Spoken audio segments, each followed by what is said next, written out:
দীর্ঘ 2 দশক পর বরিশাল যাচ্ছেন বিএনপির চেয়ারম্যান তারেক রহমান। নগরীর সব পথ আজ মিশছে বেলস পার্ক মাঠে। ধানের শীষের জনসভা সফল করতে বুধবার সকাল থেকেই বিএনপির নেতাকর্মীরা মিছিল নিয়ে জড়ো হতে থাকেন এ মাঠে। বেলা 11টায় ঢাকা থেকে বিমানযোগে বরিশালের উদ্দেশ্যে রওনা করবেন তারেক রহমান। দুপুর 12টায় জনসভায় যোগ দেবেন তিনি। দলীয় প্রধানের আগমনে উচ্ছ্বসিত নেতাকর্মীরা।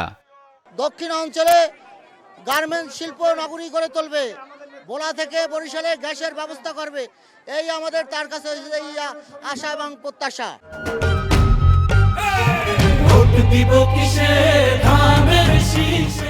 নেতা কর্মী যারা আছেন এবং প্রতিটা জনগণই খুবই উচ্ছ্বসিত।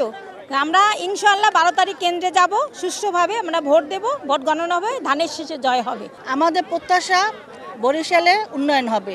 সে আসতে আসতে আমাদের অনেক ভালো লাগতে আসছে, তাকে আমরা শুভেচ্ছা জানাতে আসছি। এখানে আমাদের ভোলাবাসীর প্রথম প্রত্যাশা হলো ভোলা বরিশাল সেতু, একটা মেডিকেল কলেজ আর একটা ইউনিভার্সিটি, ন্যাশনাল একটা ইউনিভার্সিটি। হ্যাঁ, তারেক রহমান আমাদের বরিশাল আসছে 19 বছর পর আজকে সে বরিশাল পাড়া দিতেছে। এটার অনুভূতির ভাষা বলার মতন নাই।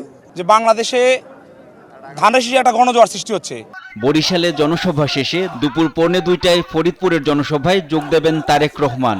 ঐতিহ্যবাহী রাজেন্দ্র কলেজ মাঠে নির্বাচনী জনসভায় ভাষণ দেবেন তিনি।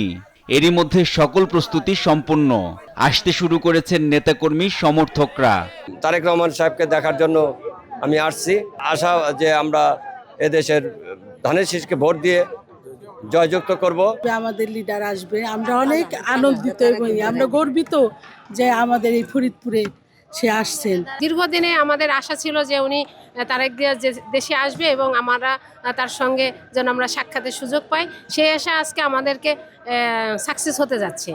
এ জনসভাগুলো থেকে ভোটের মাঠে করণীয় সম্পর্কে দলের নেতাকর্মীদের দিক নির্দেশনা দেবেন বিএনপি প্রধান। NI নাহিদ, দেশ টিভি, ঢাকা।